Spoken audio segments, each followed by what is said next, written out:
नागपूर जिल्ह्यातील काटोल तालुक्यातील राऊळगाव इथल्या कंपनीमध्ये स्फोट झालाय। या स्फोटामध्ये 15 कामगार जखमी झालेले आहेत। मोठ्या प्रमाणात स्फोटानंतर बचाव कार्य सुरू झालं असल्याचं कळतंय। नागपूरमध्ये ही घटना घडलेली आहे। नागपूर जिल्ह्यातील काटोल तालुक्यातल्या राऊळगाव इथे एका कंपनीमध्ये भीषण स्फोट झालेला आहे। या स्फोटात 15 कामगार जखमी झालेले आहेत आणि मोठ्या प्रमाणात स्फोटानंतर बचाव कार्य सध्या सुरू करण्यात आलेलं आहे। सकाळी 7 वाजण्याच्या सुमारास हा स्फोट झाल्याची प्राथमिक माहिती मिळते।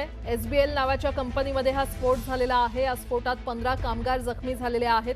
मोठ्या प्रमाणात सध्या बचाव कार्य सुरू करण्यात आलेलं आहे। काही दृश्य समोर येत आहेत। नागपुरातली ही दृश्य आहेत। नागपूर जिल्ह्यातल्या काटोल तालुक्यातील राऊळगाव इथे एका कंपनीमध्ये भीषण स्फोट झालेला आहे। या स्फोटामध्ये 15 कामगार जखमी झालेत आणि या संदर्भात अधिक माहिती देत आहेत आमचे प्रतिनिधी उदय तिमांडे आपल्यासोबत जोडले गेलेले आहेत। उदय, काय अपडेट?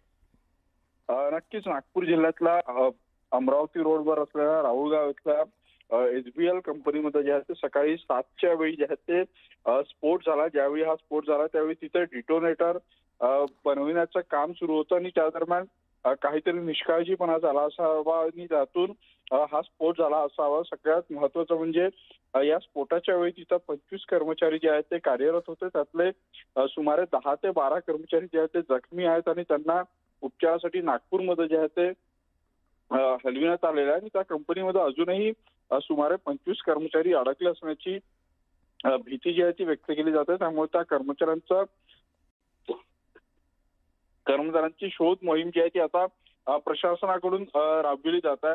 या आधी देखील अशा पद्धतीच्या घटना या सगळ्या परिसरात घडलेल्या आहेत। त्यामुळे कंपनीकडून जो निष्काळजीपणा केला जातो आणि त्यामुळे अशा पद्धतीचे अपघात होतात आणि त्यात निष्पाप कामगारांचा जीव जातो, यावरून या आधी देखील जे आहे ते नागरिकांनी संताप व्यक्त केला होता।